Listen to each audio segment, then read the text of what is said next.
Hello guys, good morning. Kwentuhan na naman tayo sa umaga.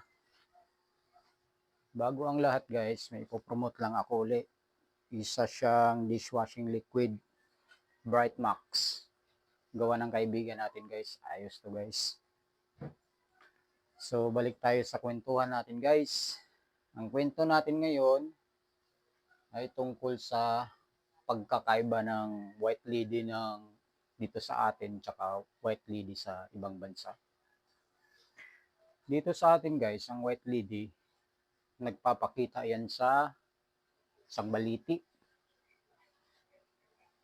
Pag dumaan ka ng hating gabi, bigla mo silang makikita, nagpapakita yan sa inyo. So sa ibang bansa naman guys, ang white lady nagpakita sa isang event. Bali guys, ikukwento ko lang. Meron kasing isang event na ang tema nila ay white lady. Ngayon, doon sa dressing room, di nagbihis na sila lahat. Pang white lady na costume.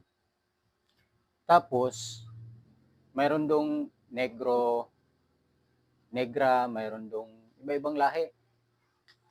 Nung nagbibihis na sila dun sa dressing room, di bihis na silang lahat.